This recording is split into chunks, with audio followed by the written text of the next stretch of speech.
Olá, você acompanha a Semana nas Redes, programa semanal para as redes sociais veiculado nas tardes de segunda-feira. É conduzido pelos jornalistas Marcos Rogato e Jaqueline Malta. A partir de janeiro, teremos outra edição nas quintas-feiras, com um convidado para bate-papo sobre temas atuais. Em poucos minutos, você fica por dentro dos acontecimentos da região metropolitana de Campinas, do Brasil e do mundo. Destaques dos principais veículos de comunicação e fatos que estarão em pauta nos próximos dias.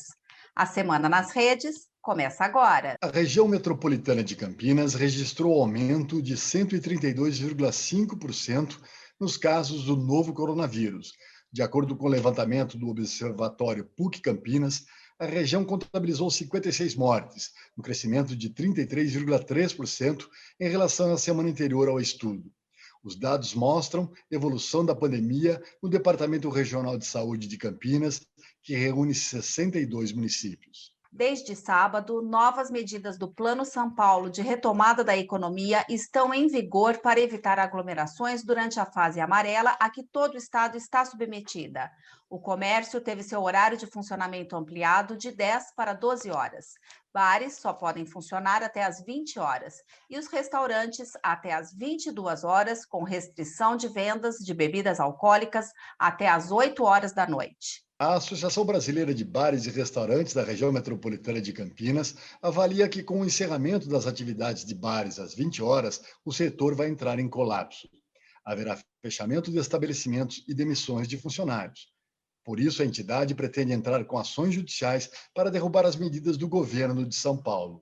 A disponibilidade de água nas bacias dos rios Piracicaba, Capivari e Jundiaí, o PCJ, caiu em 4% em 5 anos devido ao crescimento populacional. Esta situação hídrica é considerada crítica, mas, mesmo com essa queda, o índice de atendimento nas cidades das bacias PCJ é considerado bom e fica acima de 98%. A Câmara Municipal de Campinas vai cortar 66 cargos comissionados a partir de janeiro. Isso atende decisão judicial do órgão especial do Tribunal de Justiça do Estado, que julgou inconstitucional a lei que criou esses cargos.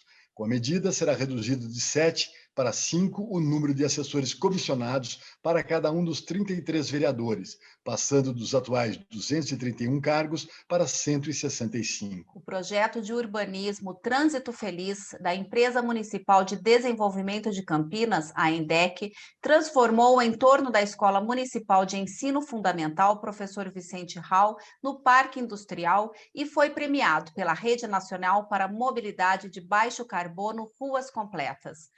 O piloto, implantado em 2019, foi considerado o mais inovador entre 20 cidades brasileiras, incluindo São Paulo, Rio de Janeiro e Porto Alegre. O projeto resultou na requalificação viária com base no conceito de Traffic Calming, um conjunto de medidas para a moderação do tráfego motorizado que inclui um parklet com cerca de 20 metros de extensão. Isso para criar um convívio entre alunos, pais e moradores. O parklet foi retirado após 9 meses de testes. Devido à pandemia de Covid-19 e à suspensão das aulas presenciais, o projeto Trânsito Feliz deverá ser retomado em 2021. Ele deverá ser replicado inicialmente em outros 10 pontos no entorno de 9 instituições de ensino e na mini-cidade instalada na sede da ENDEC. O ministro do Supremo Tribunal Federal, Alexandre de Moraes, decidiu que Jair Bolsonaro deve depor no inquérito que investiga a acusação feita pelo ex-ministro Sérgio Moro sobre a interferência política do presidente na Polícia Federal. Marcelo Álvaro Antônio foi demitido do Ministério do Turismo. Para o seu lugar, Jair Bolsonaro confirmou Gilson Machado. Presidente da Embratur, o novo titular do turismo é empresário e dono de pousada no Nordeste. Depois de resistir por quase 2 anos, mesmo com acusações sobre candidaturas de laranjas, o cargo de Marcelo será moeda de troca com o Centrão. A Procuradoria-Geral da República chegou a um acordo com os representantes de Joesley e Wesley Batista para preservar a delação premiada assinada em 2017. Pelo acerto, os irmãos donos da JBS concordam em pagar R$ 1 bilhão para manter o que já havia sido acordado. A Prefeitura de Belo Horizonte fez acordo com o Instituto Butantan para a compra da Coronavac, vacina da chinesa Sinovac contra a Covid-19. A aquisição será realizada assim que o imunizante for aprovado pela Anvisa. No sábado, o ministro do Supremo Tribunal Federal, Ricardo Lewandowski, divulgou ofício enviado a ele em que o Ministério da Saúde apresenta o Plano Nacional para a Vacinação contra a Covid-19.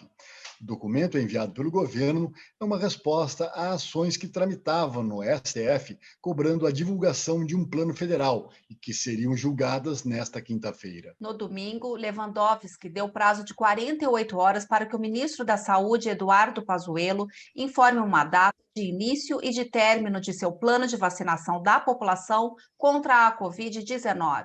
Um grupo de 36 pesquisadores, citados como colaboradores do Plano Nacional de Imunização contra a Covid-19, que deverá ser divulgado oficialmente nesta quarta-feira, afirma que o texto não teve anuência deles. Integrantes do grupo técnico do Eixo Epidemiológico do Plano Operacional Vacinação Covid-19 afirmaram em suas redes sociais que souberam pela imprensa do envio do plano ao STF. Sem data para início nem cronograma para operacionalizar a vacinação, o plano inicial do governo lista 13 vacinas candidatas, entre elas a Coronavac, que está sendo produzida pelo Instituto Butantan de São Paulo, em parceria com a fabricante chinesa Sinovac. O Ministério da Saúde afirma que só poderá divulgar o início e o cronograma do plano de imunização depois de a Anvisa, Agência Nacional de Vigilância Sanitária, registrar uma vacina e liberar a sua utilização. O Plano Nacional de Imunização estima em cerca de 108 milhões de doses e cerca de 5 meses para a vacinação de pessoas de grupos prioritários. Essas doses cobrem 51 milhões de brasileiros e representam menos de um quarto da população. O plano de imunização do governo reconhece a necessidade de se imunizar ao menos 70% da população para barrar o coronavírus, ou seja, mais de 148 milhões de pessoas. O Ministério da Saúde confirmou o primeiro caso de reinfecção de Covid-19 no país. É uma profissional de saúde de 37 anos que reside em Natal, no Rio Grande do Norte. Ela teve a doença em junho, se curou e teve resultado positivo outra vez em outubro. A eficácia comprovada da inédita tecnologia de RNA mensageiro, empregada em vacinas contra a Covid-19, marca o início de uma nova era na fabricação de imunizantes. Produtos como o da Pfizer usam pela primeira vez material genético sintetizados em laboratório. Com isso, os cientistas preveem vacinas mais eficazes. A técnica também abre caminho para terapias inovadoras contra o câncer, problemas cardíacos e várias doenças infecciosas. O Ministério da Saúde planeja gastar até 250 milhões de reais para oferecer hidroxicloroquina e azitromicina no programa Farmácia Popular. O plano reembolsa farmácias conveniadas que distribuem gratuitamente os produtos que compõem o chamado kit Covid. Hoje, o governo tem mais de 2,5 milhões de comprimidos de hidroxicloroquina encalhados nos estoques. Mesmo com a elevação dos casos da doença e contra recomendações da ciência, o Ministério da Economia sugeriu a redução do isolamento social para recuperar a renda de quem recebe o auxílio emergencial.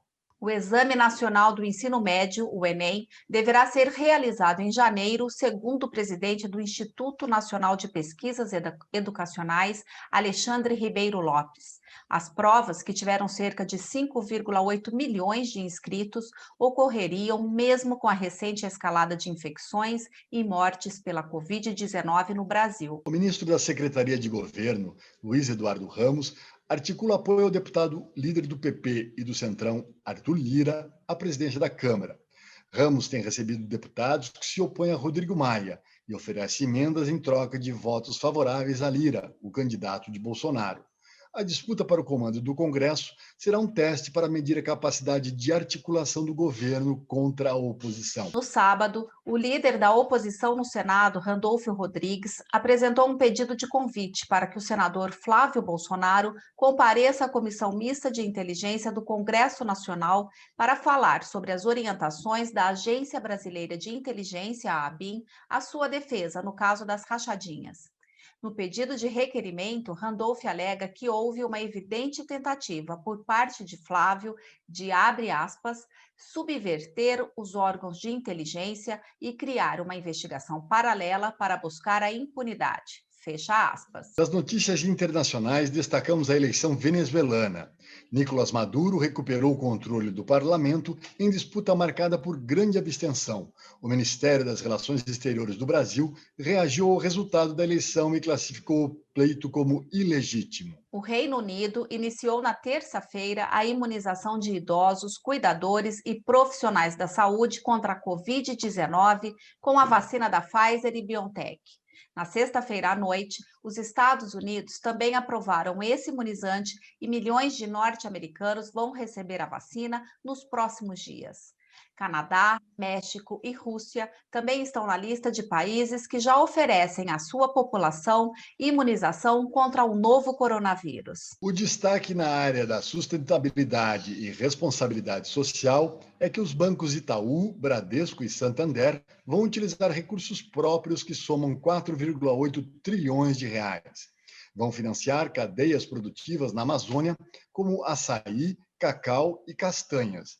Esses bancos cobram o governo mudança na postura e que reaja à degradação ambiental em curso no Brasil. A boa notícia da semana é que o Instituto Butantan iniciou a produção e o envasamento das primeiras doses da Coronavac, vacina desenvolvida pela chinesa Sinovac em parceria com o Instituto. De acordo com João Dória, governador de São Paulo, o local terá capacidade de produzir 1 milhão de unidades por dia. A proposta seria começar a vacinação em 25 de janeiro, só que o imunizante ainda precisa ter a aprovação da Anvisa para ser aplicado. Para você ficar ainda mais informado, destacamos agora as manchetes das principais revistas nacionais. Começo pela Veja, que tem como título Uma Conquista Histórica. Aborda a chegada da primeira vacina contra a Covid-19 e revela a espetacular vitória da ciência no desenvolvimento do imunizante. Na capa da Isto É, vacina, a cruzada insana dos negacionistas. Também comenta a chegada das novas vacinas. A revista Carta Capital, o título é A Sombra do Vírus. A revista aborda a entrega do plano de vacinação do governo, mas sem data para começar a imunizar a população. Na Veja São Paulo, o destaque é para a cultura. Beatriz Milhazes ganha mega exposição conjunta no MASP e no Itaú Cultural. Na revista Época, os militares e a pandemia. A matéria revela que os 809 militares brasileiros que faleceram devido à Covid-19 já superam o número de pracinhas mortos na Segunda Guerra Mundial. Já a revista Cruzoé destaca a guerra no STF. A reportagem de capa aborda o clima de confronto no STF entre os ministros Gilmar Mendes e o presidente da corte, Luiz Fux. E entre os trend topics, um dos assuntos mais comentados nas redes sociais foi o fato de o presidente Jair Bolsonaro estar sob suspeita de crime de responsabilidade. Ele teria usado a Agência Brasileira de Inteligência e o Gabinete de Segurança Institucional da Presidência da República para dar argumentos à defesa de seu filho Flávio Bolsonaro no caso das rachadinhas na Assembleia Legislativa do Rio de Janeiro. Com essas denúncias, a hashtag impeachment tomou conta do Twitter na noite de sábado. Agora você acompanha nossos comentários sobre assuntos que tiveram repercussão durante a semana.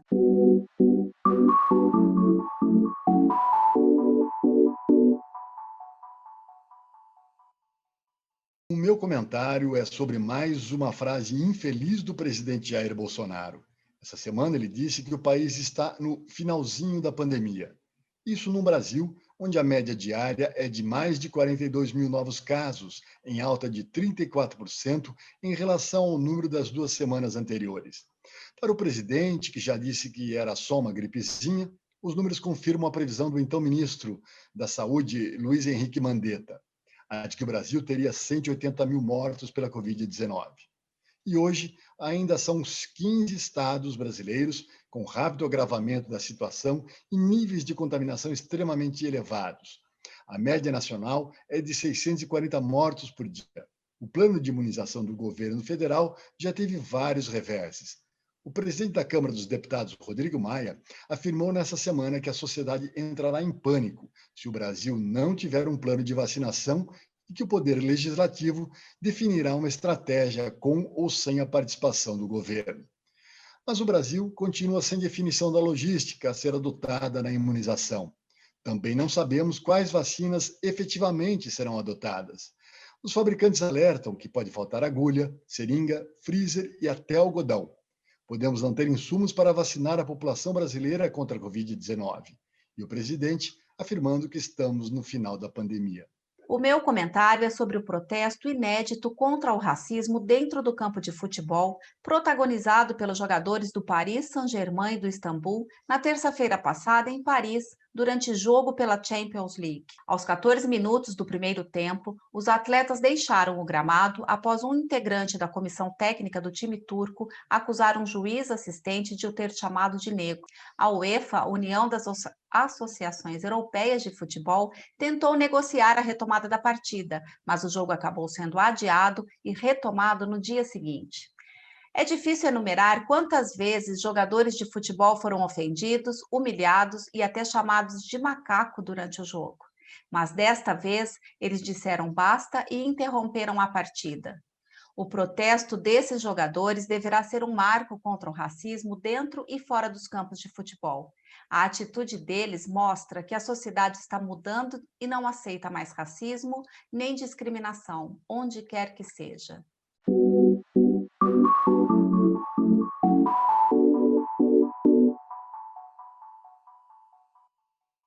Agora, antes do final, nós temos o quadro Calça Curta. E quem foi pego de calça curta nessa semana foi o presidente norte-americano Donald Trump. Depois de inúmeras tentativas de reverter o resultado das eleições, em que saiu perdedor, ele teve que aceitar a derrota. E nessa semana, a tradicional eleição da personalidade do ano, feito pela revista Time, elegeu Joe Biden e a vice-presidente Kamala Harris. Em outubro, quando Harris ainda era senadora, Trump a chamou de monstro.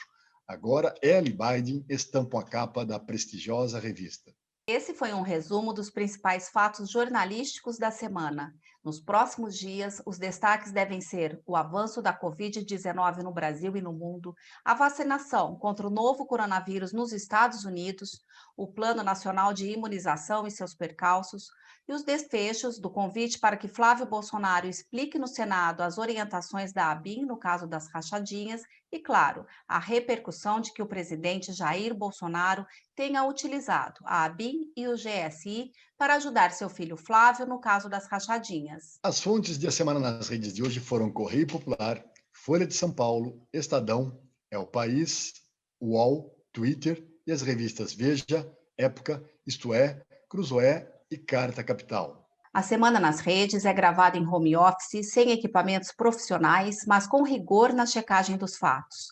E isso para oferecer a você um resumo jornalístico fiel de alguns dos mais conceituados veículos de comunicação. Você pode enviar perguntas, sugestões ou comentários para o e-mail contato@asemananasredes.com.br. Ficamos por aqui. Obrigada pela companhia, uma excelente semana e até a próxima edição de A Semana nas Redes.